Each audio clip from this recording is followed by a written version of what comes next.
கர்த்தருடைய வார்த்தைக்கு நேரம் நாம் போகும். இந்த பரிசுத்த வேதாவும் எனக்கு என்னவெல்லாம் உண்டென்று சொல்கிறதோ அவைகளெல்லாம் தேவ கிருபையில் என்னிடம் உண்டு.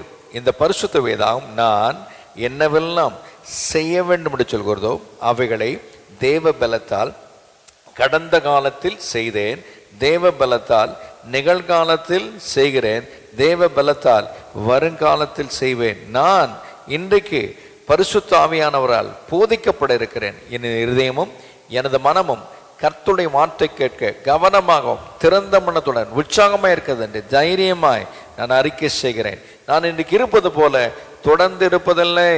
என் நிலை செழிப்பாய் மாறும். ஆவி, ஆத்துமா, சரீரம், பொருளாதாரம், கையின் பிரயாசம், சமூக வாழ்வு, குடும்ப வாழ்வு, தனிப்பட்ட வாழ்விலே செழிப்பாய் மாறும் இயேசுவின் நாமத்தினாலே. ஆமென். நல்ல ஒரு கரகோஷம் கொடுங்க. Thank you Lord. நன்றி ஆண்டவர். நல்லவர், ஒரு கிருபை என்றும் உள்ளது. நான் யாருக்கிட்ட லீடர்ஷிப் கொடுக்கறதுனே தெரியல. ஏன்னா அதை கற்றுக்கொண்டு முன்னேறி வருகிறவர்களுக்கு தான் நான் கொடுக்க முடியும். கற்றுக்கொள்ள முடியாதவர்களுக்கு நான் கொடுக்க முடியாத ஒரு சூழ்நிலையில் இருக்கிறேன். கிட்டத்தட்ட நம்முடைய பெண்ணியல் கிறிஸ்டியன் அசம்பிளி திருச்சபையின் ஸ்தாபகர் பாஸ்டர் டிடி வின்சென்ட், அவர் விட்டுச்சட்ட காலங்கள் பார்த்தீங்கன்னா கிட்டத்தட்ட 21 ஆண்டுகள் ஆயிடுச்சு. அடுத்த தலைமுறை ஸ்டெப்பப் எடுக்கிறதுக்கு பெரிய சவாலாக தான் இருக்கு. ஆகவே நான் ரொம்ப யோசிக்கிறேன், சிந்திக்கிறேன். ஆனால் தேவன் என்றைக்குமே கைவிட மாட்டார். அல்லேலூயா. சத்தியத்தையும் அறிவீர்கள், சத்தியம் உங்களை விடுதலையாக்கும். ஆகவே நாம் ஒரு தலையங்கத்திலே பல மாதங்களாக, வருஷமாக நாம் தியானித்து வருகிறோம். அதில் ஒரு தலையங்கம் தான் நாம் பார்த்துட்டு வரோம். இயேசு கிறிஸ்து யாருன்னு நமக்கு தெரியும், படிச்சிட்டோம். இயேசு கிறிஸ்து என்னவானார், what was Christ made of என்கிற தியானத்தை நாம் தியானித்து வருகிறோம். இயேசு கிறிஸ்துங்க அவர் ஒரு புனிதருங்க, அவர் ஒரு நல்ல மத தலைவருங்க, அவர் ஒரு ஞானிங்க அப்படின்னு பல தரப்பட்ட மக்கள் பேசிக்கொண்டார். அவருங்க ஒரு தீர்க்கதரிசிங்க, அவர் நபி அப்படின்னு சொல்லி ஒவ்வொருவரும் ஒவ்வொரு கோணத்தில் பேசிக்கிட்டு இருக்கிறாங்க. ஆனால் இயேசு கிறிஸ்து திருத்துவத்திலே 2வது ஆழ்த்தத்துவமுள்ள நபராக இருக்கிறார். என்னவா இருக்கிறாங்க? தெய்வத்திற்குள்ளாக 3 நபர்கள் இருக்கிறார்கள், மூவரும் ஒன்றாக இருக்கிறார்கள். ஆமென். 2வது ஆழ்த்தத்துவமுள்ள நபர் தான் ஆண்டவராகிய இயேசு கிறிஸ்து. இவர் இந்த பூமிக்கு மனித அவதாரம் எடுத்து வருவதற்கு நோக்கம் என்ன? What is the purpose behind Christ taking the birth of a human? ஏன் அவர் அவர் மனித அவதாரம் எடுக்கணும், ஏன் எடுக்கணும் என்கிற காரியத்தை நாம் தியானித்து வருகிறோம். அதை நம்ம பார்த்தோம். பல குணங்களை பார்க்க கர்த்தர் உதவி செய்தார். இயேசு எனக்காக என்னவானார் என்று நாம் பார்க்கும் பொழுது, முதலாவது குறிப்பாக நாம் பார்த்தோம், அவர் என்னவானார்? எனக்காக மாமிசமானார். என்னவானாருங்க? முதல் பகுதி அதை நாம் பார்த்தோம். So he was made flesh. நம்ம போல மாம்சம், நரம்புகள், தசைநார்கள் கொண்ட ஒரு மனிதனாய் உருவெடுத்தார் தெய்வம். 2, அவர் எனக்காக ஆக்கப்பட்டார். ரொம்ப தெளிவாக இருக்கணும். எனக்காக பாவி ஆயிட்டார்னு சொல்லக்கூடாது, பாவமாக்கப்பட்டார். ஆக்கப்படுவது வேறு, பாவியாக இருப்பது வேறு. ஸோ தெளிவாக இருக்கணும். ஆங்கிலத்தில் சொல்லுவாங்க he was made sin. என்னங்க? 2 கொரிந்தியர் 5:21 நம்ம ஆதாரமாக வாசித்தோம். நாம் அவருக்குள் அப்படின்ற இடத்துல சின்ன பேனா இருந்துச்சுன்னா, இது மாதிரி பேனா வாங்கிக்கோங்க. இங்கே பாருங்கள், இந்த ஒரே பேனாவில் உங்களுக்கு 4 கலர் இருக்குது. 4 colors are there. 1 blue, ஆண்டவருடைய ராஜரீகம். கிரீன், எதை நம்ம செய்யணும். பிளாக், எதையெல்லாம் பாவமாக இருக்கிறது. ரெட், எதெல்லாம் செய்யக்கூடாது. இந்த பேனா வந்து கிட்ட 30 ரூபா ஆகுது, ரைட். கடைகள்லாம் விற்கிறாங்க. இது ஃப்ளேர் கம்பெனியில் இருக்குது. இப்போ ஈஸியாக மார்க் பண்ணிக்கலாம். He was made out. நாம் அவருக்குள் என்ற இடத்துல இயேசு கிறிஸ்துவுக்குள் தேவன் என்ற இடத்துல பிதாவாகிய தேவன் எதிர்பார்க்கிற தேவனுடைய நீதியாகும்படின்னு இருக்கு. அப்போ தேவன் எதிர்பார்க்கிற தகுதியை அடையும்படிக்கு பாவம் அறியாத ஆண்டவராக இயேசு கிறிஸ்துவை நமக்காக என்னவாக்கினார்? பாவம் ஆக்கினார். அல்லேலூயா. அப்போ ஆக்கப்பட்டார்.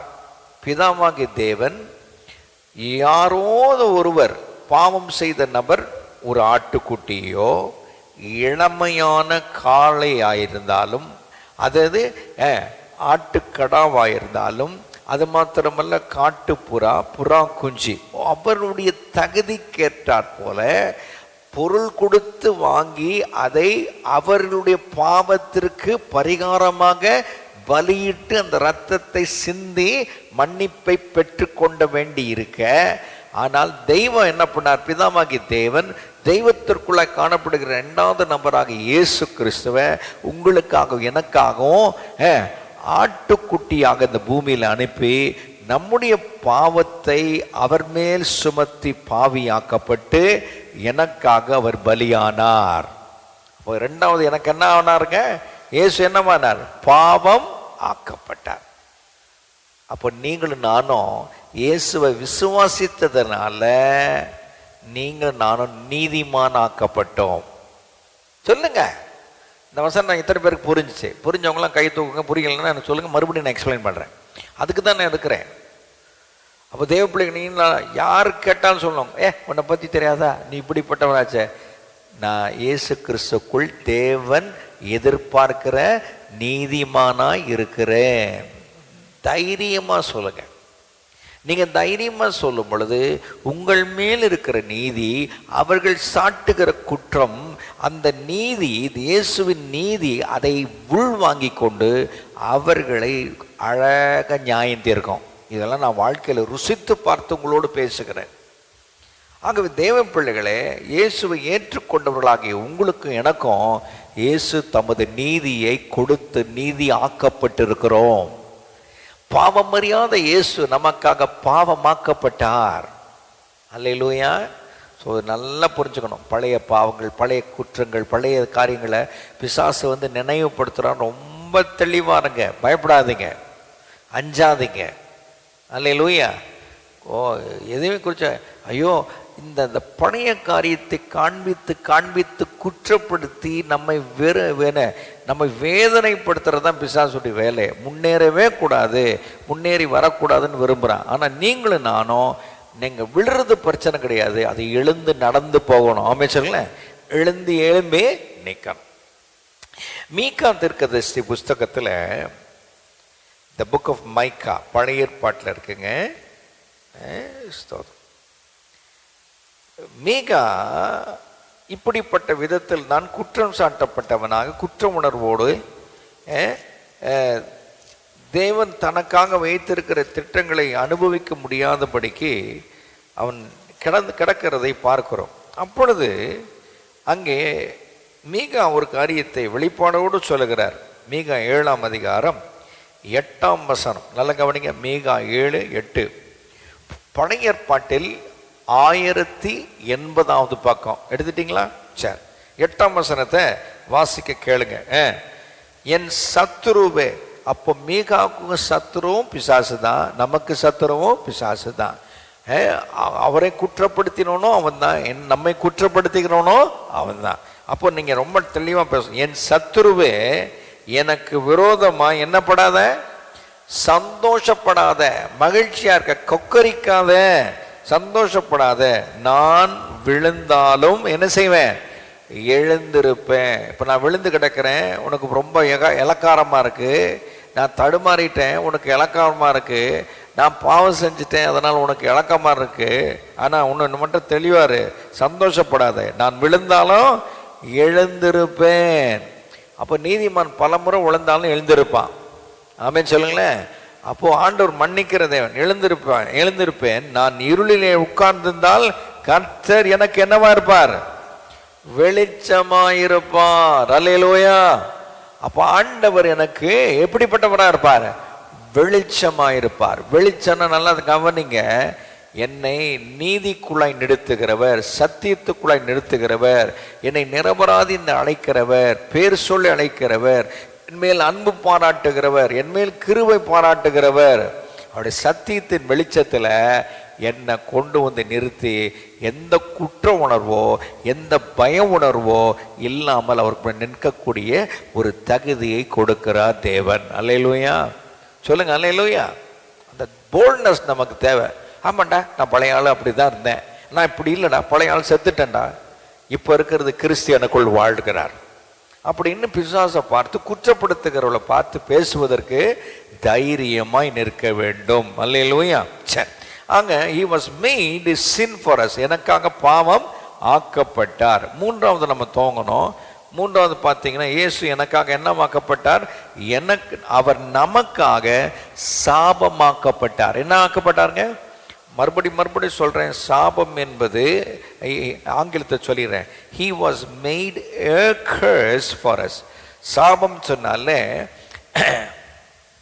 பாவத்தின் விளைவாக வருகிறது. சாபம் என்று சொன்னால் ஆசீர்வாதத்திற்கு எதிரான ஒரு காரியம்தான் சாபம். ஆமென் சொல்லுங்க. ஆசீர்வாதம்னா என்ன? கொஞ்சம் நீங்க சொல்லுங்களேன், உங்களுடைய வாக்கியம் எங்களுக்கு தெரிஞ்சா நல்லா இருக்கும். ஆசீர்வாதம்னா என்ன சொல்லுங்க ஐயா? ஆசீர்வாதம்னா என்ன? What do you mean by blessing? சொல்லுங்க ஐயா.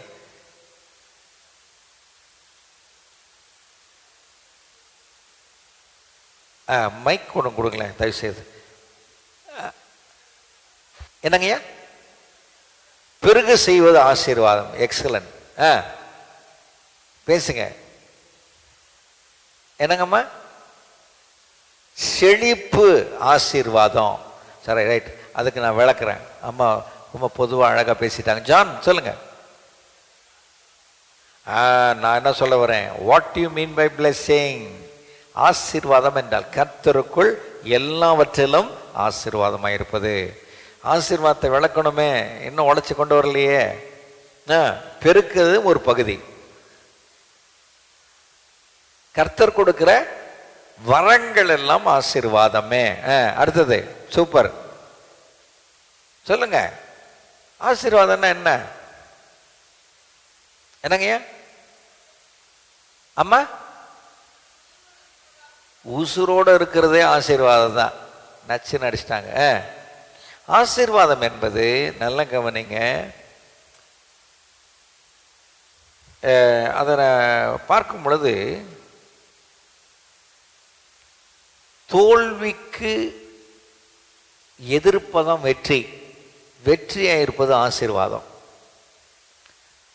எத்தனையோ பேர் மரித்து மண்ணுக்கு மண்ணா போயிட்டாங்க. இன்னைக்கு நாம் உயிரோடு இருப்பது ஆசீர்வாதம், ஜீவன் ஆசீர்வாதம். எத்தனையோ பேர் பின்மாற்றத்தில் போறாங்க, நாம் முன்னேறி போவதற்கு கர்த்தர் கிருபை தருகிறார், அந்த ஆசீர்வாதம். எத்தனையோ பேர் காணாமல் போயிடுவான்னு நினைச்சாங்க, இன்னைக்கு நம்ம இருக்க வைத்திருக்கிறார், அது ஆசீர்வாதம். ஆமென் சொல்லுங்க. நல்ல குடும்பத்தை தந்திருக்கிறார், ஆசீர்வாதம். பிள்ளைகளை தந்திருக்கிறார், ஆசீர்வாதம். சொத்து சோதெல்லாம் அடுத்தது தான். அப்போ அந்த ஆசீர்வாதம் என்பது ஒரு அபிஷேகம். அந்த அபிஷேகம் நம்மை முன்னேற்றத்துக்குள்ளாக, வாழ்வுக்குள்ளாக, வெற்றிக்குள்ளாக, சுகத்திற்குள்ளாக, நல்ல பொருளாதார ஆசீர்வாதங்களுக்குள்ளாக நடத்துவது எல்லாம் ஆசீர்வாதமே. ஆசீர்வாதம் என்பது ஒரு அபிஷேகம். எழுதிக்கங்க. blessing is anointing. அது ஒரு ஆசீர்வாதம், அது ஒரு அபிஷேகம். என்னங்க என்னங்க அது? அபிஷேகம். அப்போ இந்த அபிஷேகம் யார் மேல் இருக்கிறதோ அவர்கள் வாழ்வு, வெற்றி, சமாதானம், சுகம், ஆரோக்கியம், பொருளாதாரத்தில் மேன்மை, இதெல்லாவற்றையும் தர்றார். அல்லேலூயா சொல்லுங்களேன். அப்போ அப்போ கர்த்தரின் என்னங்க, கர்த்தரின் ஆசீர்வாதமே. எங்க வாசிக்கிறோம்? நீதிமொழிகளுக்கு போங்க, நீதிமொழிகள் போவோம். வேகமாக வாங்க, வேகமாக வாங்க. நம்ம நிறைய பார்க்க வேண்டியிருக்கு. ஆண்டவர் நமக்கு கிருபை தருவார். நீதிமொழிகள் 10ஆம் அதிகாரம் 22ஆம் வசனம், 10:22. மறுபடியும் சொல்கிறேன். ஆசீர்வாதம் சொல்கிறது பணம், காசு, பொருள், சுகம், வெற்றியெல்லாம் கிடையாது. ஆசீர்வாதம் என்பது ஒரு அபிஷேகம். இந்த அபிஷேகத்தை கர்த்தர் வைக்கிறாரு. யார் மேலே வைக்கிறாருங்க? தம்முடைய ஜனங்கள் மேலே வைக்கிறார். கர்த்தரின் ஆசீர்வாதமே அப்படின்னா அவருடைய அபிஷேகம் இல்லாமல் ஒன்றுமில்லை. ஐஸ்வர்யத்தை தரும், அதனோடு என்ன கூட்டார்? வேதனையை கூட்டார். இன்னைக்கு நிறைய பேருக்கு பணம் தான் ஆசீர்வாதம் நினைக்கிறாங்க. எந்தெந்த வழியெல்லாம் சம்பாதிக்கலாம்னு நினைக்கிறாங்க. ஆனால் முடிவில் சிக்கிக்கிறாங்க, மாட்டிக்கிறாங்க. என்னங்க? சிக்கிக்கிறாங்கன்னு மாட்டிக்கிறாங்க. தீமோத்தேயுக்கு எழுதின நிருபத்தில் சொல்றார், என்ன சொல்றாரு? பண ஆசை என்னங்க? பண ஆசை என்ன செய்ய? என்னங்க? எல்லா தீமைக்கும் வேறாயிருக்கிறது. அப்போ பண ஆசை, பணம் தேவைதான், ஆனா பண ஆசை எல்லா தீமைக்கும் வேற. 1 தீமோத்தேயு 6ஆம் அதிகாரம் 10ஆம் வசனம். அப்போ 9ஆம் வசனத்திலிருந்து வாசிக்கிற பாருங்க. ஐஸ்வர்யவான்களாக விரும்புகிறவர்கள் சோதனையிலும் கண்ணியிலும் மனுஷரை கேட்டிலும் அழிவிலும் அமிழ்த்துகிற மதிகேடும் சேதமுமான பலவித இச்சைகளிலும் விழுகிறார்கள். அப்போ நிறைய பேர் பணம் தான் ஆசீர்வாதம் நினைக்கிறவங்களுக்கு பதில் கொடுக்குறாரு. இப்படி வாங்குறவங்களாம் விருப்பப்பட்டு போய் என்னென்னலாம் விழுகுறாங்க, சோதனை விழுகிறாங்க. கண்ணி என்றால் என்ன? நம்மை ஒன்றும் தெரியாமல் பிடிச்சி நம்முடைய வாழ்க்கையை அழித்து போடுறதுக்காக காணப்படுகிற ஒரு ட்ராப், ஒரு என்ன சொல்லலாம், ஒரு பொறி சொல்லலாம். கண்ணிலும் மனுஷரை கேட்டிலும் அப்படின்னா சிரமத்திலும் அழிவிலும் அமிழ்த்துகிற மதிகேடும் சேதவுமான பலவித இச்சைகள் விழுகிறார். ஆனால் 10ஆம் வசனம் எல்லாம் சேர்த்து சொல்லுங்க. பண ஆசை எல்லா தீமைக்கு எப்படி இருக்குங்க? வேறாயிருக்கிறது. Love of money is the root of all evil. பணத்தை சம்பாதிக்க இறங்கி போறவங்களெல்லாம் நான் பார்த்து சொல்றேன், இந்த இதில் பார்த்து சொல்றேன், பணம் வேணும், பணம் அவசியம் தேவை. ஆனால் பணத்தை சம்பாதிப்பதற்காக தேவனை விட்டு ஓடி இந்த உலகத்தில் எது வேணாலும் நமக்கு பணத்தை கொடுக்கும்னு சொல்லி போகிறவர்களை பார்த்து சொல்கிறேன், அவைகள் அனைத்தும் எப்படிப்பட்ட வழிங்க? அது எல்லா தீமைக்கும் வேறாயிருக்கிறது. அதனால் இங்கே ரொம்ப அழகாக ஆண்டவர் சொல்கிறார், கர்த்தரின் ஆசீர்வாதமே ஐஸ்வர்யத்தை தரும். அப்போது ஆசீர்வாதம் என்கிற அபிஷேகம் நமக்கு பொருளாதார ஐஸ்வர்யத்தை தருகிறது, வீடு வாசலை தருகிறது, நல்ல என்ன செய்கிறது? நல்ல நகை நட்டை வாங்கிறதுக்கு கிருபை தருகிறார். எல்லாம் செய்கிறார். நகை நட்டு வாங்கமான சொல்ல வாங்குங்க, சீட்டு போட்டு வைங்க, தப்பு கிடையாது. அல்ல சொல்லுங்களேன், ஆமே சொல்லுங்களேன். சேர்த்து வைக்க தப்பு கிடையாது, பொறுப்புள்ள பெற்றோர்னு அர்த்தம். ஆமே சொல்லுங்களேன். ஆமேன். நானும் எனக்கு எதான் கிடைச்சா நான் சீட்டு போட்டு வைப்பேன். எதுக்கு வைக்கிறேன்னா, நானும் வேதம் சொல்கிறது, பிதாக்கள் தங்கள் பிள்ளைகளுக்கு சுதந்திரத்தை வைத்து ஓட்டாண்டியா வச்சுட்டு போறதுக்காக உங்களை என்ன ஆண்டவர் குடும்பத்தை கொடுக்கல, மனைவி பிள்ளைகளை கொடுக்கல. என்ன செய்ய வேண்டுமோ அதை செய்யணும். ஆனா உங்கள் நோக்கம் எல்லாம் கர்த்தர் மேல இருக்கணும், பணத்து மேலே போகக்கூடாது. அல்லேலூயா சொல்லுங்களேன். அப்போ தேவனுடைய அபிஷேகம் இந்த சம்பாதிக்க முடியாத பலத்தை எனக்கு என்ன தருதுங்க? அதோடு வேதனையை கூட்டா. சத்தமா சொல்லுங்க, வேதனை இல்லாத ஆசீர்வாதத்தை செழிப்ப தேவன் தமது ஆசீர்வாதம் என்கிற அபிஷேகத்தினால அடைய செய்கிறார். எத்தனை பேர் விசுவாசிக்கிறீங்க? அதுதான் ரொம்ப முக்கியம். ஆண்டவரே, நம்முடைய ஆசீர்வாதம் தான் இன்னைக்கு வெற்றியை கொண்டு வரும், இந்த ஆசீர்வாதம் தான் எனக்கு லாபத்தை கொண்டு வரும், இந்த ஆசீர்வாதம் தான் எனக்கு நன்மை கொண்டு வரும் அப்படின்னு சொல்லி ஒவ்வொருவரும் ஜெபிக்க வேண்டியது நம்மேல் விழுந்த கடமை. அல்லேலூயா, பிரைஸ் தி லார்ட். ஓகே, நம்ம கர்த்தருடைய வார்த்தை தொடர்ந்து தியானிப்போம். கர்த்தர் நல்ல ஒரு கிருபை என்று உள்ளது. ஆக ஆசீர்வாதத்துக்கு எதிரானது தான் சாபம். இந்த சாபம் யாருக்காவது வேணுமா? நமக்கு எல்லாம் ஆளை விடுங்க பாஸ்டர், அதெல்லாம் வானவே வேணாம், ஒன்றும் வேணாம். எங்கள் குடும்பத்தை குறித்து சொல்லுவாங்க, அண்ணன் தம்பி அடிச்சுக்கிட்டு தாண்டா செத்தான் அப்படின்னு போட்டிருக்காங்க. என் குடும்பத்தில் என் தாத்தா குடும்பத்தில் அவ்வளோ பேர் செத்துருக்கானுங்க. சுட்டுக்கிட்டு செத்துருக்கான், சண்டை போட்டு செத்துருக்கானுங்க. ஆனால் நான் சொல்லிட்டேன், என் மேலும் எனக்கு ஒரு தம்பி இருக்கிறார், சென்னையில் இருக்கார், உடன் பிறந்த சகோதரர் மேலும் அந்த சாபம் தொடராது இயேசுவின் நாமத்தினால. ஆமென் சொல்லுங்களேன். ஏன்? இயேசு எனக்காக சாபமானார். கல்வாரி சிலுவையில் சாபமானபடினால அந்த சாபம் எங்களுக்கு வராது. அடுத்தது குறுகிய வயசுல செத்து போயிருக்காங்க, எங்கள் வீட்டில் ஆகுறாங்க. அந்த சாவு எங்கள் வாழ்க்கையில் இல்லை, முடிஞ்சிருச்சு, எங்கள் மேலே இல்லை. இயேசு அதற்கு முடிவாக இருக்கிறார். அப்போது இந்த சாபம் என்பது இந்த வாழ்வுக்கு எதிரான, இத்தனை வயசு வரைக்கும் தாண்டினதே கிடையாதுங்க அப்படின்னு யாரும் சொல்லக்கூடாது. நல்ல தீர்க்காய்ச்சோடு வாழணும். எங்கே நம்ம வாசிக்கிறோம்? சங்கீதம் 91 அதிகாரம். எடுங்க சீக்கிரமாக எடுங்க. ஆமென். வந்தவர்களுக்காக நான் நன்றி செலுத்துகிறேன். நீங்கள் உங்கள் ஆலோசனைகளை எங்களுக்கு சொல்லுங்கள். எந்த நாட்களிலே நாம் நடத்தலாம், எந்த கிழமைகளில் நடத்தலாம்? வேதார்ச்சி கூட்டத்தை செவ்வாய்க்கிழமை பெண்கள் கூட்டம் இருக்குது, காலையில் இருந்தது, மாலையிலையும் வச்சா எப்படி வர்றதுங்க அப்படின்னு நிறைய பேர் யோசித்தீங்கன்னா எந்த கிழமையில் வைக்கலாம்? எல்லாம் சேர்ந்து வாசிங்க. இங்கே பாருங்கள், சங்கீதத்தில் 91 அதிகாரம் 3 பகுதிகள் இருக்குது. 3 பகுதிகளிலும் 3 என்னவா இருக்குங்க? நிபந்தனை இருக்குது. என்ன இருக்குங்க? நிபந்தனைக்கு உட்பட்ட ஆசீர்வாதம்.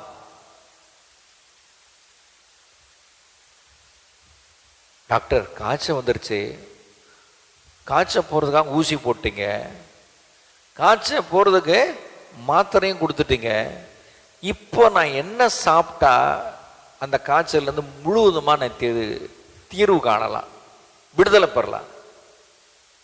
ரசம் சோறு சாப்பிடுங்கய்யா, கஞ்சி சோறு சாப்பிடுங்க, காரமாக புளிப்புள்ளதான் எதையும் இப்போ சாப்பிடாதீங்க அப்படின்னு மருத்துவர் சொல்லும் பொழுது நான் அதுக்கு எதிர்மாறாக நடந்தால் எனக்கு என்ன நினைக்கும்? சுகம் கிடைக்காது, ஆரோக்கியம் கிடைக்காது.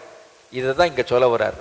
3 நிபந்தனை வைக்கிறார், அதை உட்பட்டு ஆசீர்வாதம். முதல் நிபந்தனை, உன்னதமான ஒரு மறைவில் இருக்கிறவன் சர்வ வல்லவருடைய இயேசுவின் மறைவிடம். என்னைக்கு இயேசுவை ஏற்றுக்கொண்டோமோ அவர் மறைவிடத்தில் இருக்கிறோம். அவர் மறைவிடம்ன்ற பொழுது வேதம் வாசிப்பது, ஜெபிப்பது, அவருக்காக சாட்சியை வாழ்வது. இப்படி சாட்சியை வாழ்க்கும் பொழுது தேவன் தம்முடைய அபிஷேகம் என்கிற மறைவிடத்தில், சரி இயேசு என்கிற நாமத்தின் மறைவிடத்தில் உங்களை வைத்து அவருடைய நிழலாகி அபிஷேகத்தில் வைப்பார்.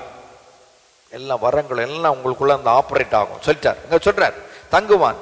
நான் கர்த்தரை நோக்கி நீரின் அடைக்கலம் என் கோட்டை என் தேவனை நம்பியிருக்கிறவன் சொல். அடுத்தது சொல்ல பழகணும், வாயை திறந்து பேசணும், விசுவாசிக்கணும். கர்த்தாவே நீ கதையே நம்பி இருக்கிற ஆண்டவர்.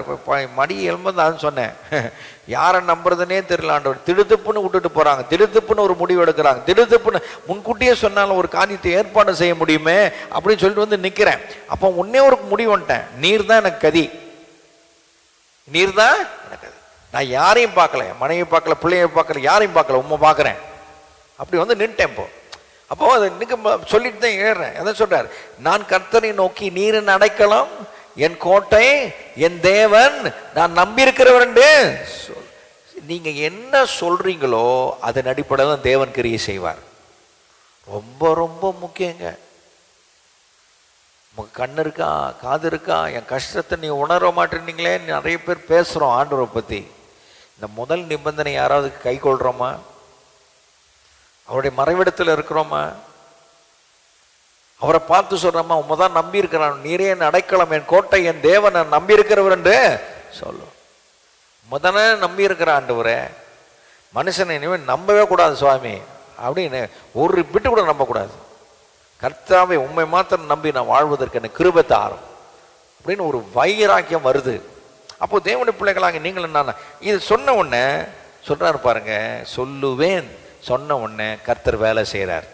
சொல்லிட்டல்ல, நீ தான், நான் தானே உனக்கு அடைக்கலன்னு சொல்லிட்டேன், நான் தான் உனக்கு கோட்டைன்னு சொல்லிட்டேன், நான் தான் உனக்கு துருகன்னு சொல்லிட்டேன், நான் தான் உன்னை நான் நம்பி இருக்கிறேன்னு சொல்லிட்டேன், நான் உன்னை கைவிட மாட்டேன் அப்படின்னு சொல்லிட்டு 3ஆம் வசனத்திலிருந்து 8ஆம் வசனம் வரைக்கும் ஆசீர்வாதம் சொல்றார். உன்னை தப்புவிப்பார், உன்னை மூடுவார், அவர் செட்டைகளுக்கு கீழ் நீ அடைக்கலாம், வாக்கு தத்தம் செட்டைகளுக்கு அடைக்கலம் புகுவாய், அவருடைய சத்தியம் உனக்கு என்னவா இருக்கும்?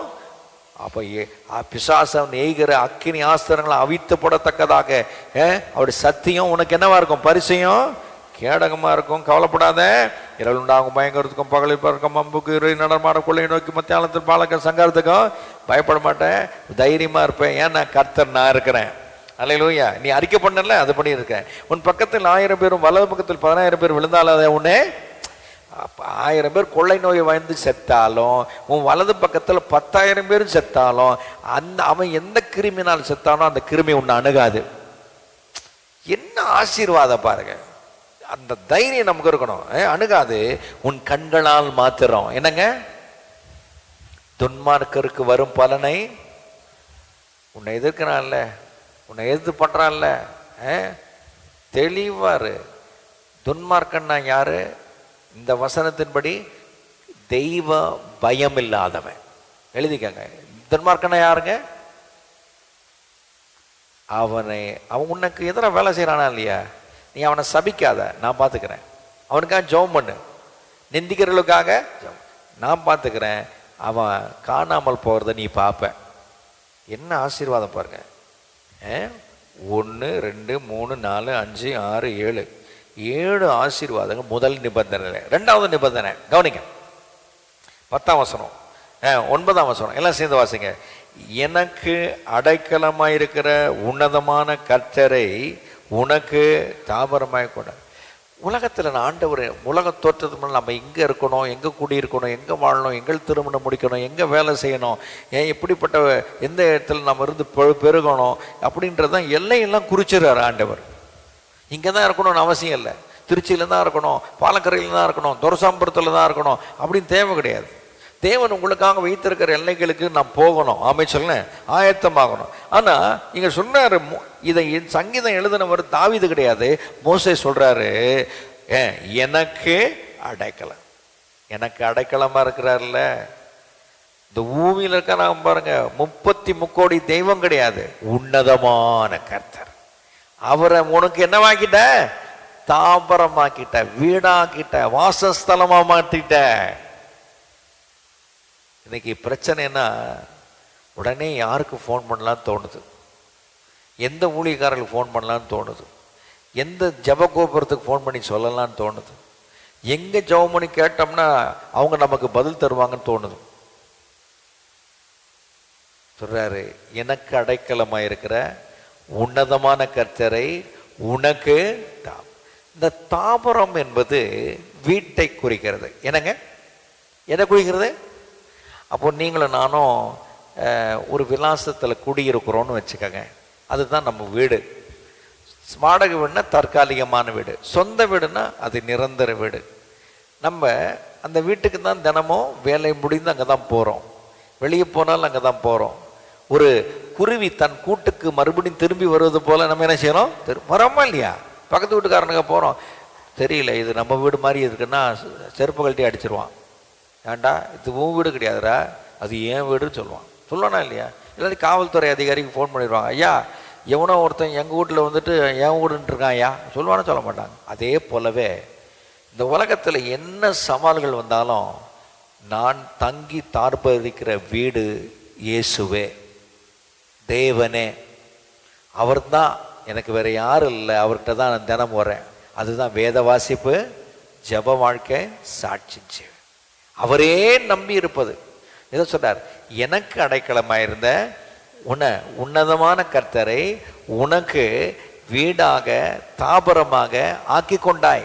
அதனால அப்படின்னு ஆசீர்வாதம் அடுக்கிறார் பாருங்க. பொல்லாப்பு நேரிடாது, வாதை கூடாரத்தை என்னது வாதைன்னா என்ன? வியாதி வராது. கூடாரம் என்ன? உன் சரீர கூடாரத்தையும் அணுகாது, நீ இருக்கிற வீட்டில் இருக்கிற உன் மனைவியாக அணுகாது, பிள்ளைகளை அணுகாது, உனக்கு உண்டா இருக்கிற எதையும் அணுகாது. அல்ல சொல்லுங்களேன். சொல்ற 1வது ஆசீர்வாதம் பாருங்க என்ன சொல்றாரு பாருங்க. பொல்லாப்பு நேரிடாது, வாதை கூடாரத்தை அணுகாது, உன் வழிகள் எல்லாம் உன்னை காக்க முடியும். உனக்காக தேவன் தம்முடைய தூதலுக்கு பாதுகாப்பின் உத்தரவாதம். 3வது ஆசீர்வாதம். 4வது, உன் பாதம் கல்லிடாதபடிக்கு உன் கரங்களையும் தங்கள் கரங்களையும் ஏந்தி கொண்டு சொல்லுவாங்க. என்னத்தான் கல்லு முள்ளுகள் இருந்தாலும் உன்னை பத்திரமா கொண்டு போய் சேர்ப்பார். அல்லேலூயா. சொல்றார், தூதர்கள் கூட சொல்றார், சிங்கத்தின் மேல் விரியன் பால் நடந்து பால சிங்கத்தையும் வலு செருப்பத்தையும் எத்தனை ஆசீர்வாதம் பாருங்களேன். இந்த 2வது நிபந்தனைக்கு ஆசீர்வாதம் 1 2 3 4 5 6 ஆசீர்வாதத்தை கொடுக்குறார். இப்போ முதல் நிபந்தனைக்கு பார்க்கும்போது 1 2 3 4 5 6 7 2வது 6 ஆசீர்வாதம். 3வது நிபந்தனை 14ஆம் வசனத்தை எல்லாம் சேர்ந்து வாசிங்க. அவன் என்னிடத்தில் வாஞ்சையா இருக்கிறபடியால் அவனை என்ன செய்வேன்? வாஞ்சை என்று சொன்னால் அன்பு, வாஞ்சை என்று சொன்னால் அவருக்கு முதலிடம் கொடுப்பது, வாஞ்சைன்னு சொன்னால் எதை எடுத்தாலும் அவரை வச்சு தான் எடுக்கிறது. அல்லேலூயா. அவன் என்னிடத்தில் வாஞ்சையா இருக்கிறவங்களாம் பைபிள் ஸ்டடிக்கு வந்துடுவாங்க, வாஞ்சையா இருக்கிறவங்களாம் ஆராதனைக்கு வந்துடுவாங்க, வாஞ்சையா இருக்கிறவங்களாம் என்ன செய்வாங்க? ஸ்தோத்திரம் பெண்கள் கூட்டத்துக்கு வரவங்களாம் வந்துடுவாங்க, வாஞ்சையா இருக்கிறவங்க பொது ஜப கூட்டத்துக்கு வந்துடுவாங்க, வாஞ்சையா இருக்கிறவங்க கிறிஸ்துவுக்காக சாட்சியை வாழ்வதற்கு துடிப்பார்கள். ஆமென் சொல்லுங்களேன். வாஞ்சை. அப்ப இங்க சொன்னார், அவன் என்னிடத்தில் வாஞ்சையா இருக்கிறபடியால் அவன் என்ன செய்வேன்? அப்போ கட்டுகளை பிசாசு கொண்டு வந்தால் நான் விடுவிப்பேன் அப்படின்றார். 1 2 என் நாமத்தை அவன் அறிந்திருக்கிறபடியால் அவனை உயர்ந்த அடைக்கலத்துல. தேவனுடைய நாமத்தை தியானிங்க. அநேக நாமங்கள் இருக்கு. எலோஹிம் அப்படின்னு ஒரு நாமம் இருக்கு, எல் ஷடை ஒரு நாமம் இருக்கு, ஸ்தோத்திரம் யெகோவா ஈரே ஒரு நாமம் இருக்கு, யெகோவா நிசி யாமம் இருக்கு, யெகோவா சபயத் ஒரு நாமம் இருக்கு, அப்போ யெகோவா மேகதீஷ் ஒரு நாமம் இருக்கு. இப்போ இந்த நாமங்கள் என்ன குறிக்கிறதுன்னு நீங்க தியானம் பண்ணி பாருங்க. அவர் சொல்றார், என் நாமத்தை அவன் அறிந்திருக்கிறபடியால் அவனை என்னங்க வைப்பேன்? பெஸ்ட் சேஃபஸ்ட் ஸ்பாட்ல வைப்பேன். அல்லேலூயா சொல்லுங்களேன். அல்லேலூயா. சிறந்த பாதுகாப்பு உத்தரவாதம் அளிக்கக்கூடிய ஒரு இடத்துல வைப்பேன் அப்படின்றார். இந்த 3வது நிபந்தனை ரொம்ப அற்புதமா இருக்கு. அப்போ வாஞ்சையா இருந்தா அவருடைய நாமத்தை தியானிச்சா உங்களை உயர்ந்த இடத்துல வைப்பேன். அது சொல்ல பாருங்க, ஆசீர்வாதம் அடுக்கிறாரு பாருங்க. 1 உயர்ந்த இடத்துல வைப்பேன். அடுத்தது என்ன சொல்றாரு? அவன் என்னை நோக்கி கூப்பிடுவான். அவனுக்கு நீங்கள் நிறைய பேர் ஜபம் ஏன் கேட்கப்படல தெரியுமா? கர்த்தர் மேலே வாஞ்சையே கிடையாது. அதான் பிரச்சனை. நிபந்தனை தானே, உட்பட்ட நிபந்தனை, நிபந்தனைக்கு உட்பட்ட ஆசீர்வாதம். கர்த்தர் ஜபத்தை கேட்கிறார்னு சொன்னால் எப்போ கேட்கிறார்? அவரிடத்தில் நான் வாஞ்சையா இருக்கும் பொழுது. அல்லேலூயா. சில பேர் காரியத்துக்கு வருவான், பார்த்துறீங்களா? வந்து பிரதர் நல்லா இருக்கீங்களா? பிரைஸ். அவனுக்கு மனசுக்குள்ள நமக்கு ஓடும், நம்ம கஷ்டப்பட்ட நாட்கள்லாம் வரல, இவன் இப்போ ஏன் வந்திருக்கான்? காரணத்தோடு தான் வந்திருக்கான் அப்படின்னு ஒரு யோசனை வருமா இல்லையா? காரியக்காரன் சொல்கிறோமா இல்லையா? அதே போல தான் ஆண்டவர் காரியத்துக்காக வருகிறவர்களெலாம் கேட்கறது கிடையாது, வாஞ்சியாக இருக்கிறவர்கள் தான் கேட்குறார். சொல்லுங்க. அல்லேலூயா. சொல்றார், அவன் என்னத்தில் வாஞ்சியா இருக்கிறபடி அவனை விடுப்பேன். 1 அவன் நாமத்தை அடைந்திருக்கிறபடியால் உயர்ந்த அடைக்கலத்தில் வைப்பேன். 3 அவன் என்னை நோக்கி கூப்பிடுவான், மறுத்தரும் அருளே செய்வேன், பதில் செய்வேன்றார். நம்முடைய ஆண்டவர் பதில் செய்வேன். 4வது ஆசீர்வாதம், நான் ஆபத்தில் நானே அவனோடு இருந்து. அல்லேலூயா. தேவன் நம்ம கூட இருந்தால் எவ்வளவு தைரியம் இருக்கும், இருக்குமா இருக்காதா? தகப்பன் தாய் பிள்ளைக்கு இருக்கும் பொழுது ஒரு பெரிய அசட்டு தைரியம் இந்த பிள்ளைகளுக்கு உண்டாகும். அப்பா இருக்காருங்க பார்த்துக்குவாங்க, அம்மா இருக்காங்க பார்த்துக்குவாங்க, அந்த ஒரு அசட்டு தைரியம் அவங்களுக்கு வருவது போல தேவ பிள்ளைகளாகி நீங்களும் நானும் ஆண்டவர் மேல் வாஞ்சையா இருந்தா அவர் என்னோடு கூட ஆபத்தில் நானே அவனோடு இருந்து. அடுத்தது என்ன செய்கிறார்? ஆபத்தில் நானே அவனை தப்புவித்து, ஆபத்தில் நானே அவனோடு வந்து தப்புவித்து அவனை கனப்படுத்துவேன், இழந்த மதிப்பை தருவேன்றார். எவ்வளவு நிபந்தனை நிபந்தனை நிபந்தனை. கடைசியான நிபந்தனை பாருங்க, 16ஆம் வசனம், நீடித்த நாட்களால் அவனை திருப்தியாக்குவேன். எங்க? அவர் நாமத்தை அறிந்திருந்தால். எங்க? அவர் மேல் வாஞ்சையா இருந்தால் தீர்க்காயுசு. என்ன ஆயுசு? என்ன ஆயுசு? யாருக்கு? சூப்பர். அவர் நாமத்தை அறிந்திருந்தால், அவர் மேல் வாஞ்சையா இருந்தால் தீர்க்காயுசு. இப்போ எங்க குடும்பத்தில் குறுகிய வயசுல செத்தவங்களுக்கெல்லாம் ஒரு முற்றுப்புள்ளி வைக்கலாமா இல்லையா? அவர் மேல் வாஞ்சையா இருந்தா, கர்த்தர் எனக்காக சிலுவையில் எனக்காக சாபமானாருங்கிற தெளிவு இருந்தா நாம் தீர்க்காயுசோடு இருப்போம். சொல்லுங்க. ஆக இங்க பாருங்கள், ஆசீர்வாதத்துக்கு எதிரானது தான் சாபம். வெற்றினா தோல்வி, வாழ்வனா சாகு, வியாதினா சுகம், பொருளாதாரத்தில் ஆசீர்வாதம் அப்படின்னா தரித்திரம். இதுதான் சாபன்றார். அந்த சாபத்தை நான் பார்க்கிறோம். அப்போ இதை நம்ம பல கோணங்களில் வாசித்தோம். இதை நாம் பார்க்கும் பொழுது நல்லா கவனிக்கணும்.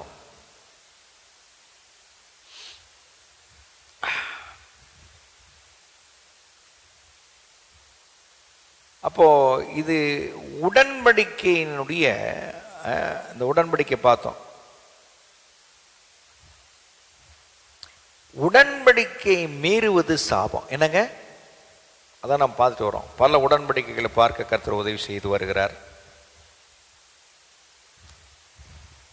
முதல் உடன்படிக்கை பார்த்தோம். என்ன உடன்படிக்கை? ஏதேனின் உடன்படிக்கை. 2 ஆதாமின் உடன்படிக்கை. 3 நோவாவின் உடன்படிக்கை. 4 மோசேயின் உடன்படிக்கைக்கு போகிறோம். ஏன் இந்த உடன்படிக்கைன்னு இதெல்லாம் நமக்கு எடுத்துக்காட்டு. என்ன நடந்தது, ஏது நடந்தது, நாம் உடன்படிக்கையில் என்னன்னா நமக்கு என்ன நடக்கும், அதை தான் பார்த்து வரும். கவனிங்க. யாத்திரையாகமம், த புக் ஆஃப் எக்ஸோடஸ், யாத்திரை.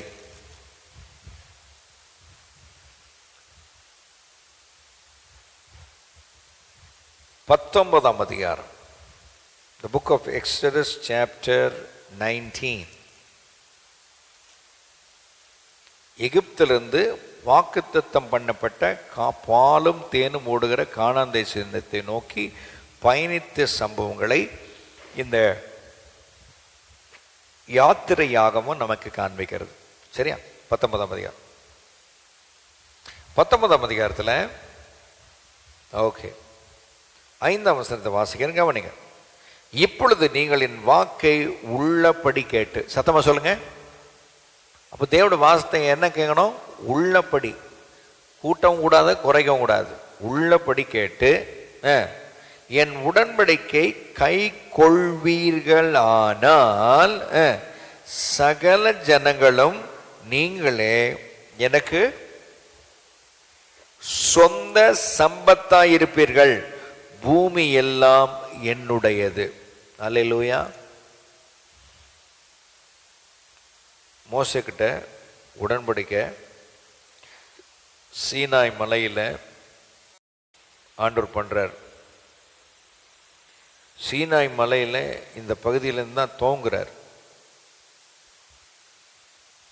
இந்த மாதங்கள் மே 15லேருந்து ஜூன் 14 வரைக்கும் ஆசரிப்பு கூடாரத்தை பற்றியும் நியாயப்பிரமாணத்தை பற்றியும் கொடுத்து சொல்கிறார். மோசே கவனமாறு, நீ மக்கள் சார்பாக நிற்கிற, நான் இப்போ கொடுக்க போகிற வாக்கை உள்ளபடி கேட்கணும். ஏனுங்க, அறகுறையா இல்லை, உள்ளபடி கேட்டு அடுத்தது கை கொள்வீர்கள் ஆனால், என்னங்க, கீழ்ப்படிவது ரொம்ப முக்கியங்க.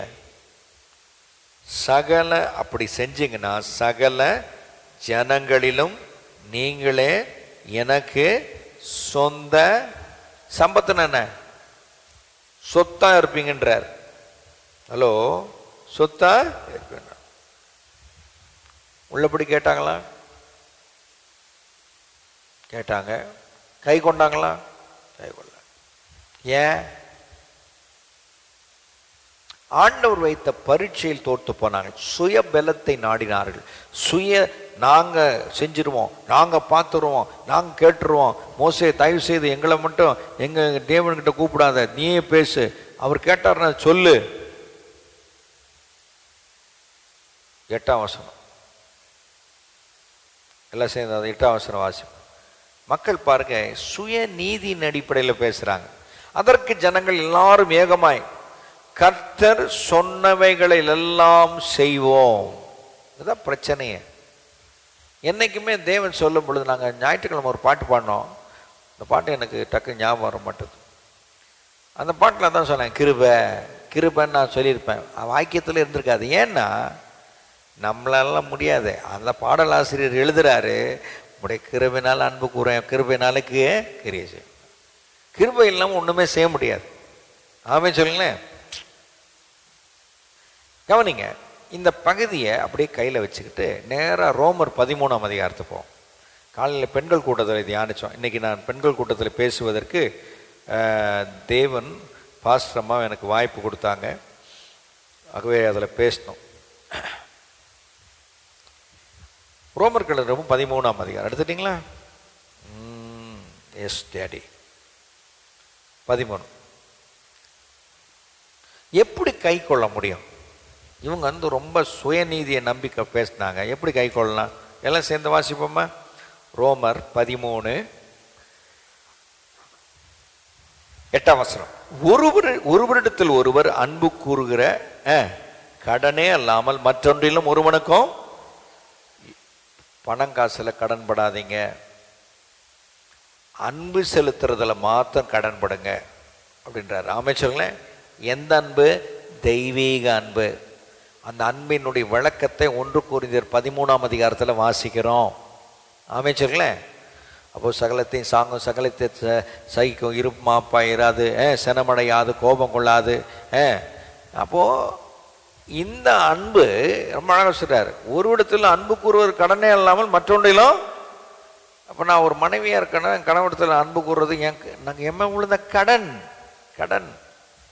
காரியம் முடிஞ்சிச்சு, சோத்தை போட்டான்டா, காசை கொடுத்துட்டான்டா, அப்படி இல்லை.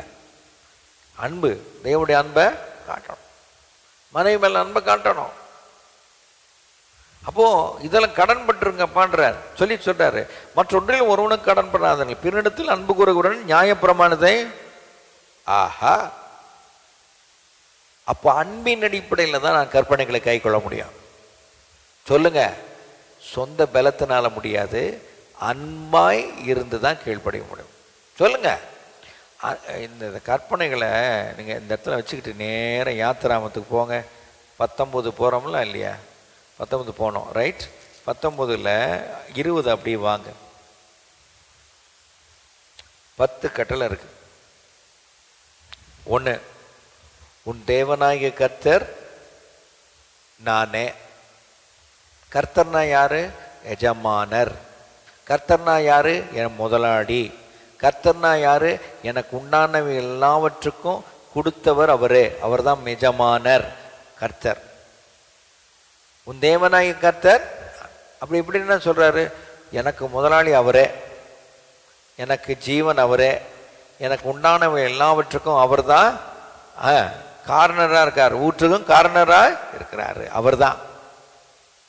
இந்த இடத்துல வந்து என் பேரை போட்டேன், உன் பேரை போட்டேன், என் பேரில் இருக்கு சொத்து, உன் பேரில் இருக்கு சொத்துன்னு சொன்னோம்னா அது தேவனோட இடத்துல எல்லாத்தையும் நம்ம நிறுத்திக்கிட்டு என்ன பண்ணுறோம்? விழுந்து போகிறது பிரயாசப்படுறோம். ஒன்று, அன்பாக இருக்கிறோம் என்ன செய்வார்? ஆம் சுவாமி, நீர் தான் எனக்கு உண்டானவைகள் எல்லாவற்றுக்கும் கர்த்தாதி கர்த்தர். அமைச்சர்களேன் அப்படி சொல்லி பாருங்க, எல்லாம் நேர்த்தியாக இருக்கும். 2, 3ஆம் வசனம்.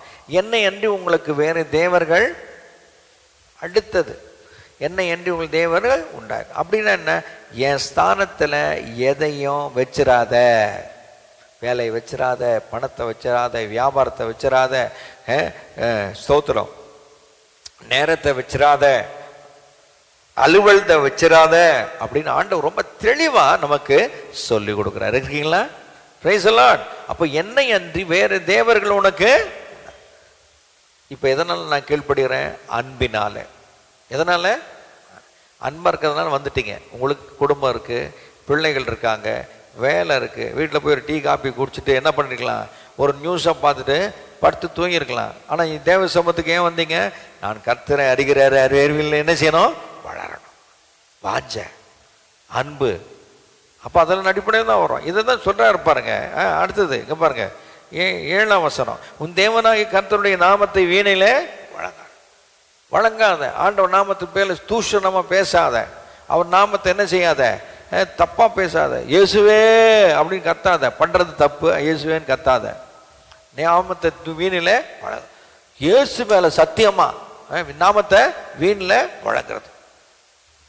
அப்போ அடுத்து சொல்றார் பாருங்க, 8ஆம் வசனம். ஓய்வு நாளை பரிசுத்தமாய். பரிசுத்தமாக சரி, அசட்டுத்தனம். காலையில் 8 மணி ஆராதனை 10 வர்றது, அப்படியே ஆடி அசைஞ்ச 9 வரைக்கும் வர்றது. சர்ச்சுக்கு தானே போகிறோம், பரவாயில்ல, ஏதோ தலையை போய் காமிச்சிட்டு வரலாம். உங்களுக்கு தான் நட்டம், எனக்கு நட்டம். நான் வந்தேன்னா எனக்கு நட்டம். அப்போ இந்த தேவ பையன் அன்பாக இருந்தால் என்ன செய்வேன், ஐயோ என்னை 6 நாள் காத்தாரு, எனக்கு 6 நாள் என்னை போஷித்தாரு, 6 நாள் என்னை பாதுகாத்தாரு, 6 நாள் சௌக்கியமாக வச்சிருந்தாரு, 6 நாள் தேவைகள்லாம் சந்திச்சாரு, சும்மா இருக்க முடியாதுயா, நான் ஓடி போய் ஆண்டவரை ஆராதி நல்ல பெஸ்ட்டாக நல்லதை சிறந்த தேவனை சிறந்த முறையில் ஆராதிக்க ஓடி வந்துடுவேன். அன்பு. அடுத்து சொல்ல பாருங்க 5வது 12ஆம் வசனம். உன் தேவனாய் கர்த்தர் உனக்கு கொடுக்கிற தேசத்துள் நாட்கள் நீடித்திருப்பதற்கு உன் தகப்பனையும் தாயையும் தீர்க்க ஆயுசுன்னா பெற்றவங்களை நல்லா பார்த்துக்க. ஐயோ நான் மருமகங்க பார்த்துக்க, மருமகங்க பார்த்துக்க, அதை செஞ்சா தீர்க்க ஆயுசு. இருக்கீங்களா?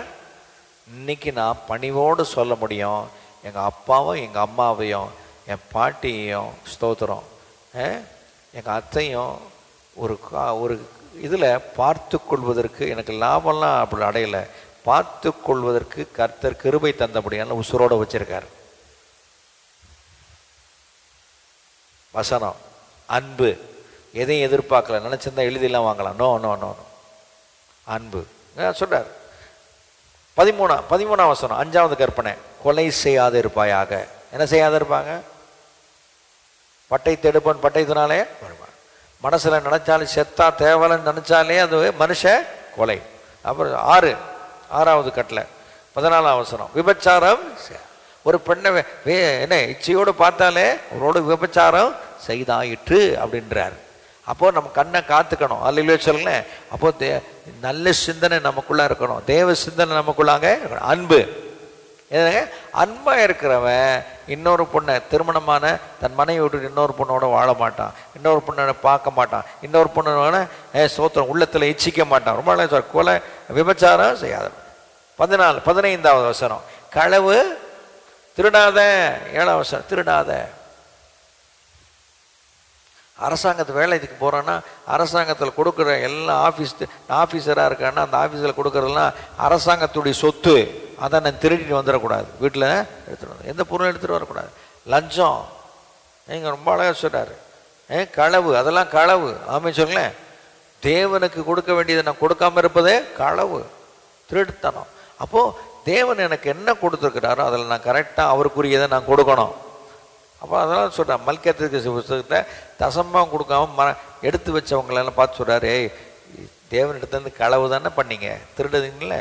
அப்போ அன்புள்ளவர்கள் என்ன செய்கிறாங்க? அப்பா நான் சம்பாதிப்பதற்கு நீங்கள் தான் பலன் தந்தீங்க ஆண்டவரே, சம்பாதிப்பதற்கு நீர் தான் ஞானம் தந்தீங்க ஆண்டவரே, சம்பாதிப்பது நீர் தான் எங்களுக்கு ஆண்டவரே, ஆண்டவரே ஸ்தோத்திரம் ஆண்டவரே, அந்த வேலைக்குரிய அபிஷேகத்தை தந்தீங்கப்பா, அதனால் எங்கள் சம்பாதித்திருந்து உமக்கு எடுத்து கொடுக்குறோம். ஒரு அமைச்சர்லேன் ரொம்ப அழகாக சொல்கிறார். அன்பாக இருக்கிறோம், இதெல்லாம் தப்பு செய்ய மாட்டான். அடுத்தது சொல்கிறார் பாருங்க 16ஆம் வசனம். 8வது கற்பனை. பொய் சாட்சி சொல்லாது. பொய் சாட்சி. ஒருத்தருக்கு தெரியுன்றதுக்காக உண்மையை புரட்டுவதுக்கு நம்ம ஏறவே கூடாது. அல்லையிலுவே சொல்லுங்களேன். பொய் சாட்சி வேணாம், மெய்யே பேசு. அல்லையிலுவே சொல்லுங்களேன். பாருங்க 9வது கற்பனை. 9வது கற்பனை. யாதொன்றையும் பிறனுடைய யாதொன்றையும் சரி இல்லை பொய் சாட்சி சொல்லாப்ப 9வது கற்பனை. பாருங்க. முதலாவது தேவனாய் கர்த்தர் நானே, என்னை என்று வேறு தேவர்கள் உண்டாயிருக்க வேண்டாம். 3வது கற்பனை. 4வது கற்பனை. 3வது கற்பனை. தேவனாய் கர்த்தரை கர்த்தருடைய நாமத்தை வீணிலே. அப்போ 3 சரியா. 4வது கற்பனை ஓய்வு நாளை பரிசுத்தமாய் ஆசர். 5வது கற்பனை தகப்பனை தாயும் கனம் பண்ணுவாயாக நீடித்த நாட்கள். 6 கொலை செய்யாத இருப்பாயாக. என்ன செய்யாத இருப்பாங்க? கொலையை செய்யாத இருப்பாங்க. 6. 7 விபச்சாரம் செய்யாத. 7. 8 களவு செய்யாது இருப்பாயாக. 9 பொய் சாட்சி சொல்லாது இருப்பாயாக. 10 பிறனுக்குள்ள யாதொன்றையும் செய்யாது. அது ஆடு மாடு வீடு எதையும் மற்றவந்த நீ எடுக்காத. அது இச்சை. அன்புக்குள்ளவன் என்னைக்குமே என்ன செய்ய மாட்டான்? இதை செய்ய மாட்டான். இல்லையே சொல்ல. இதை தான் இங்கே 13ஆம் அதிகாரத்தில் வாசிக்கிறோம். ரோமர் 13. ஒருவரிடத்தில் ஒருவர் அன்பு கூறுகிற கடனே அல்லாமல் வேறொன்றிலும் ஒருவனு கடன்படாதீர்கள். பிறனிடத்தில் அன்பு கூறுகிறவன் நியாயப்பிரமாணத்தை நிறைவேற்றுகிறான். அன்பு கூறுறவன் என்ன செய்வான்? இப்போ புரியுற மாதிரி சொல்றா பாருங்க. இப்போ 10 கட்டளை வாசித்துட்டோம், அதனால் இப்போ வாசிக்கும் போது புரியும். எப்படி என்றால், விபச்சாரம் செய்யாதிருப்பாயாக, கொலை செய்யாதிருப்பாயாக, களவு செய்யாதிருப்பாயாக, பொய் சாட்சி சொல்லாதிருப்பாயாக, இச்சையாதிருப்பாயாக என்கிற இந்த கற்பனைகளும் வேறு எந்த கற்பனைகளும் உன்னிடத்தில் நீ அன்பு கூறுவது போல பிறனிடத்தில் அன்பு கூறுவாயாக என்று எழுதியிருக்கிற என்கிற ஒரே வார்த்தையிலே தொகையாய் அடங்கி இருக்கிறது. அல்லேலூயா. இப்போ அன்புனாலே நாம் இந்த கற்பனைகள்லாம் கீழ்ப்படிய முடியுன்றார். எதனால?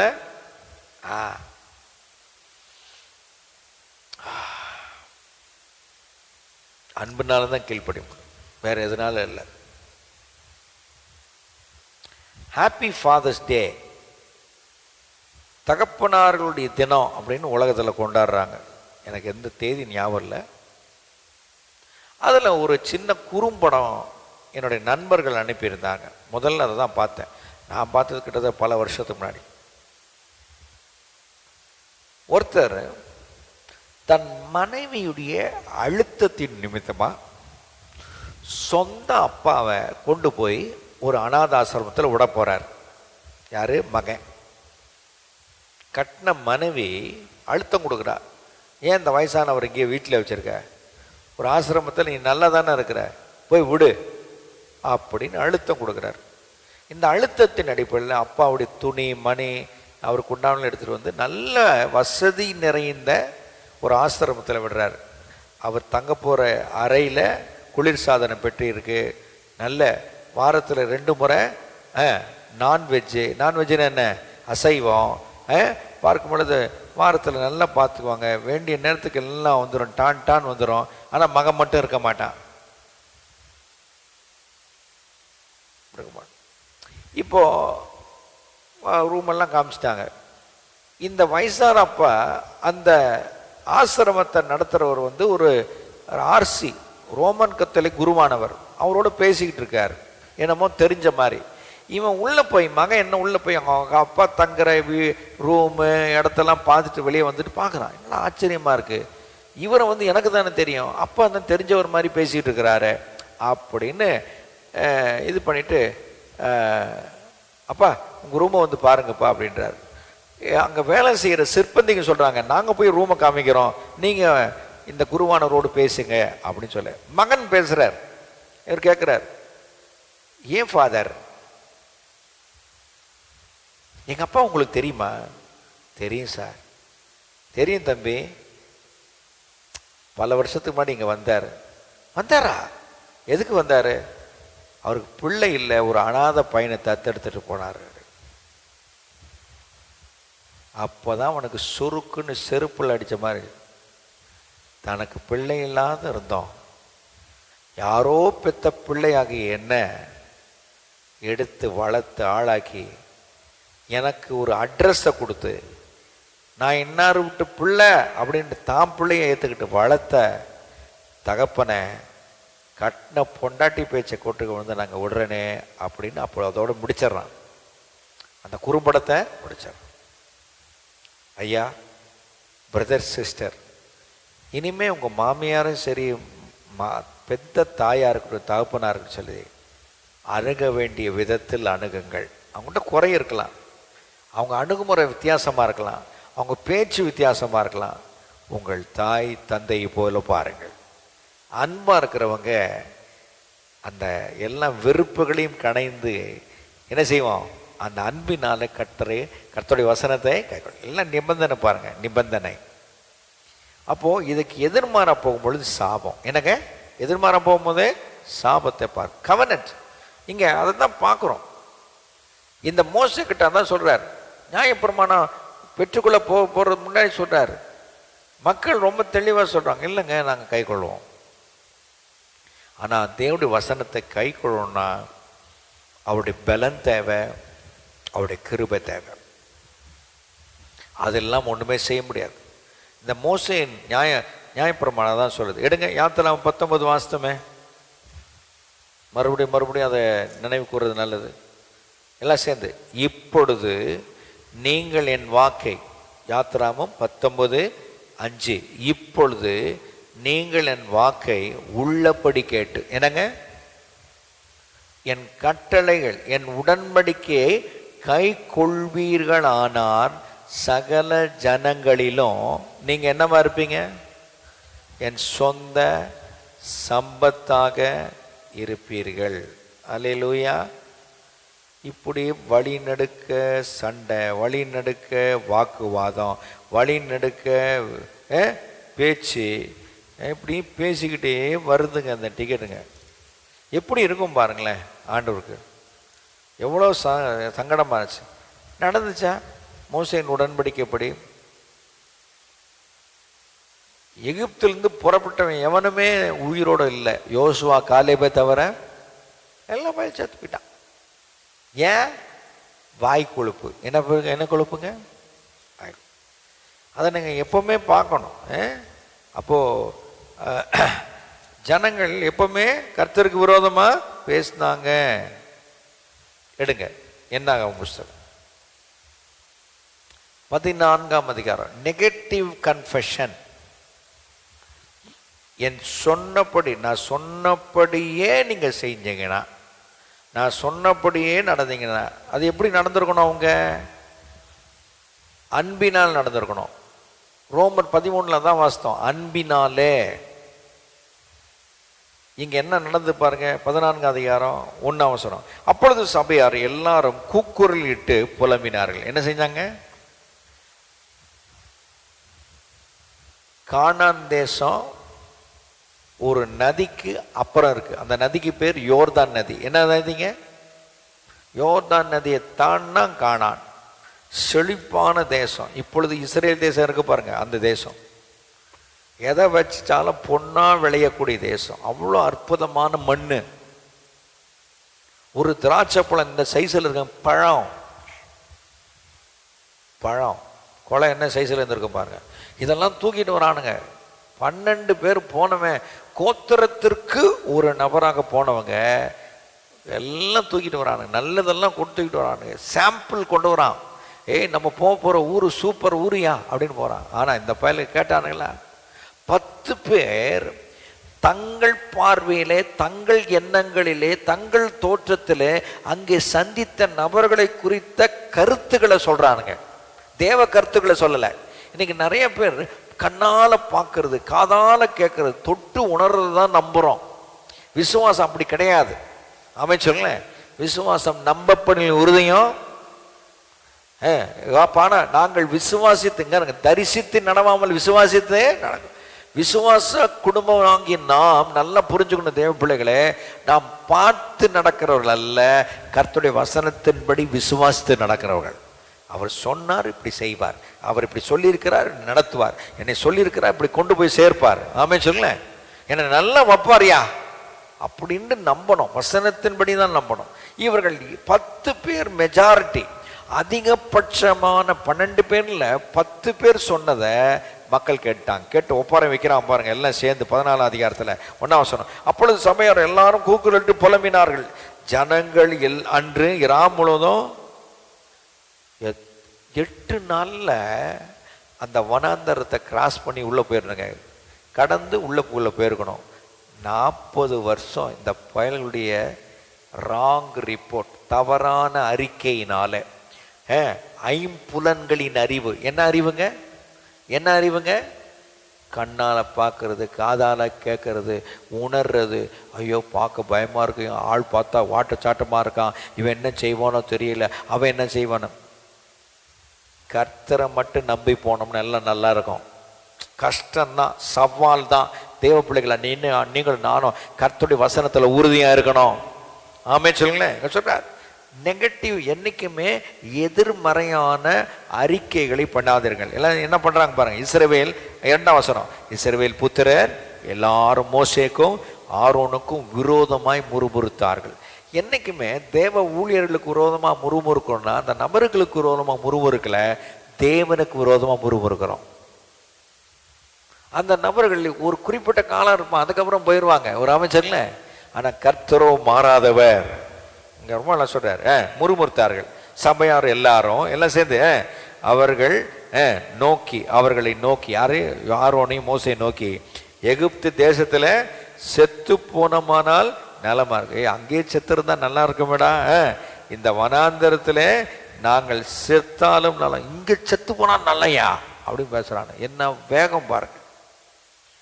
5 பேர் சொன்னதை வச்சுக்கிட்டு என்ன பேச்சு பேசுகிறானு.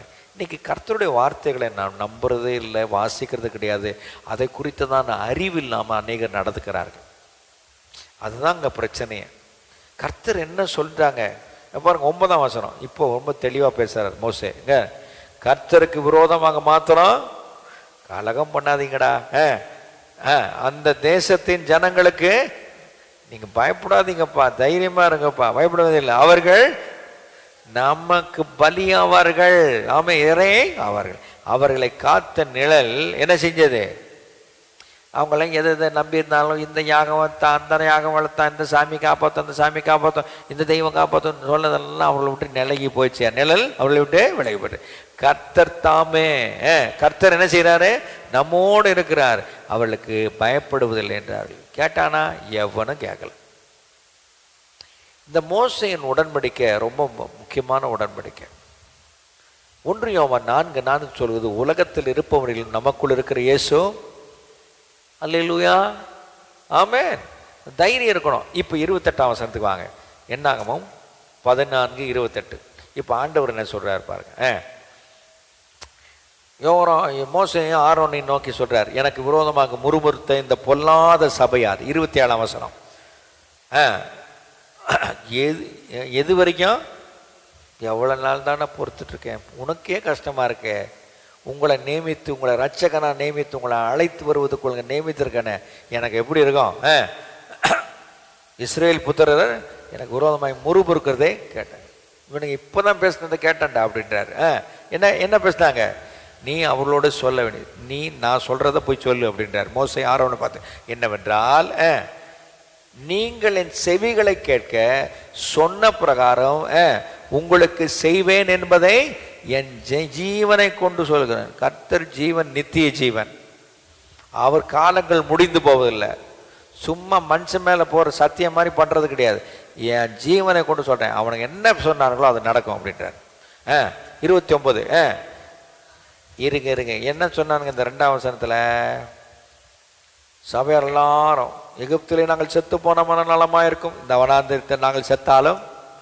இப்போ என்ன சொல்றா பாருங்க, இந்த வனாந்தரத்தில் உங்கள் பிரேதங்கள் விழும், உங்களில் 20 வயது முதல் அதற்கு மேற்பட்டவர்களாக எண்ணப்பட்டு உங்களுக்கு தொகைக்கு உட்பட்டவர்களும் எனக்கு விரோதமாய் முறுமுறுத்திருக்கிறவர்களுமாகிய அனைவரின் பிரேதங்களும் என்ன செய்யும்? எவ்வளோ கஷ்டமாக இருக்கு பாருங்களேன். தேவ பிள்ளைகளே, ஒவ்வொரு உடன்படிக்கையும் பார்த்தீங்கன்னா மக்கள் எங்கேயோ மீறிட்டாங்க. மீறினதுனால சாவு விழுந்துச்சு. 20 வயசுக்கு மேற்பட்டவெல்லாம் செத்துட்டான். யோசுவா காலேபே தவிர. மோசே என்ன செய்தார்? உள்ளே போக முடியல. ஏன்? கோபம், சாந்தம் இல்லை, கோபத்தினால he was destroyed. ஆகவே தேவ பிள்ளைகள், நீங்கள் நானும் ஆண்டவருடைய சித்தத்துக்கு நம்ம ஒப்பு கொடுத்து அவரை அறிகிற அறிவிலே நாம் வாழ பழகும் பொழுது நாம் பாலும் தேனும் நலமும் விசாலமான இடத்துல நாம் தங்கி தாபரிப்போம். இப்போ நிறைய பேருக்கு என்னன்னா, ஏண்டா பாஸ்டர் ஐசக் எங்கடா பாலும் தேனும் ஓடு இருக்கு அப்படின்னு நிறைய பேர் கேட்பாங்க. அவங்களுக்கும் பதில் சொல்கிறேன். அவர்கள் கண்ணாலே பார்த்து தொட்டு உணர்கிற ஒரு பாலும் தேனும் நலம் விசாலமான தேசத்திற்குள் பிரவேசித்தார்கள். ஆனால் நீங்கள் நானும் இஸ்ரவேலுக்கு போகணும் தேவையில்லை, ஏதோ ஒரு குறிப்பிட்ட எல்லைக்கு போகணும் தேவையில்லை. எனக்கு பாலும் தேனும் நலம் விசாலமான ஒரு தேசம் இயேசுவே. எத்தனை பேர் இருக்கீங்க? இயேசு தான் நமக்கு நலமும் விசாலமான பாலும் தேனும் ஓடுகிற தேசம் இயேசு தான். இயேசுவை உடையவன் எல்லாம் உடையவன். சொல்லுங்க, இயேசுவை உடையவன் எல்லா ஆசீர்வாதத்தை உடையவன். அல்லேலூயா. ஆமா, இயேசு இல்லாதவன் ஒன்றும் இல்லாதவன். சிம்பிள் மேட்டர் தான்.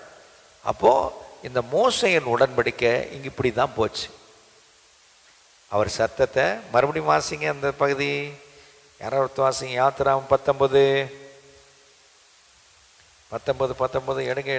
எடுங்க. Thank you Jesus. Thank you Jesus.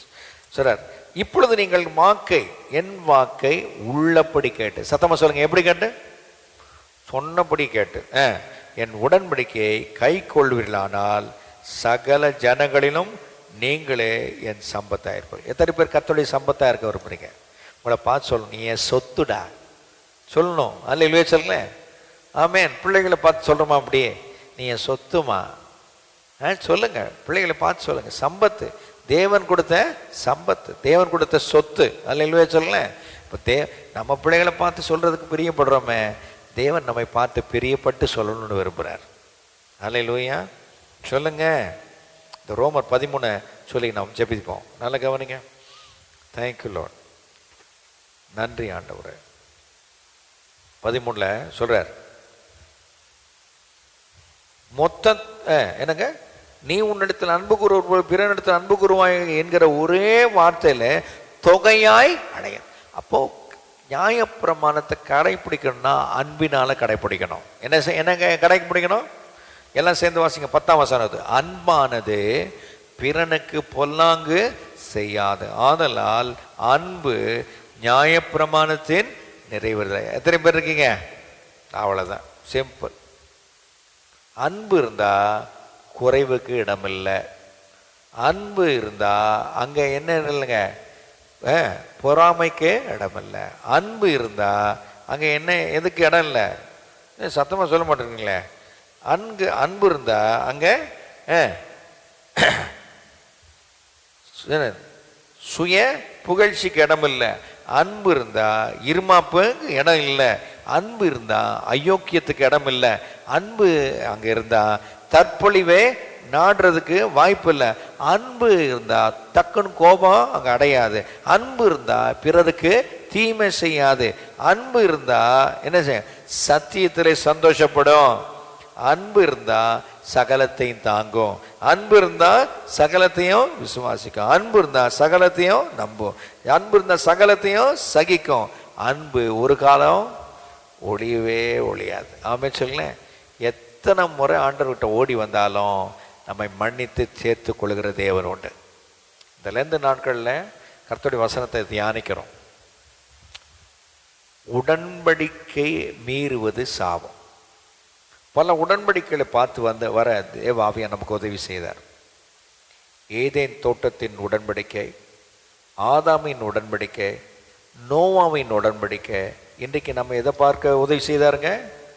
மோசேயின் உடன்படிக்கை. எப்பா இதில் சொல்கிறபடி நீங்கள் செஞ்சீங்கன்னா உங்களை என் சொத்தா பார்ப்பேன். என்ன பார்ப்பேன்?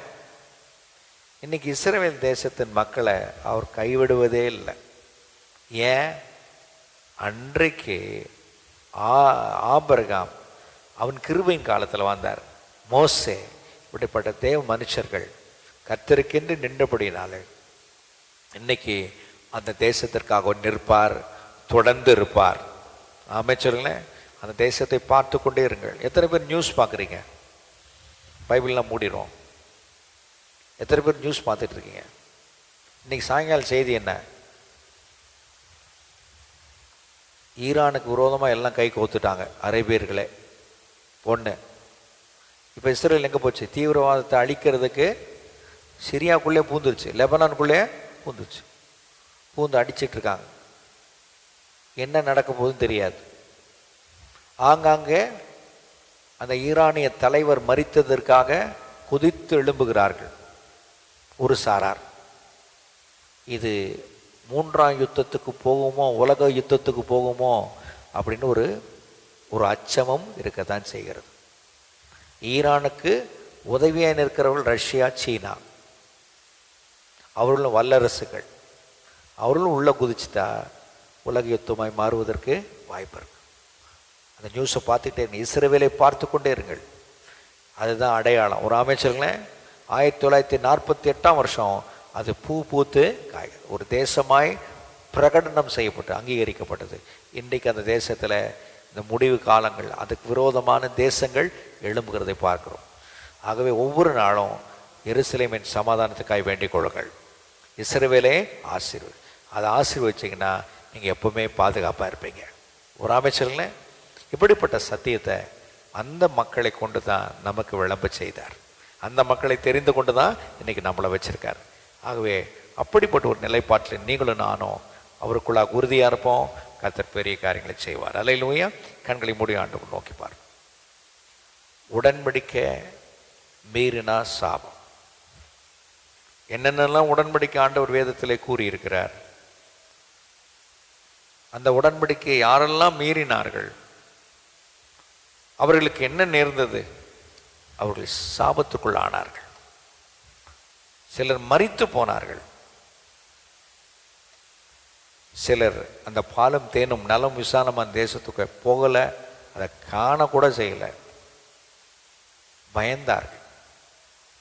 இன்னைக்கு உலகத்தினுடைய செய்திகளை கேட்டு நீங்கள் நான் பயப்படுறதுக்காக கர்த்தர் நம்ம அழைக்கலை,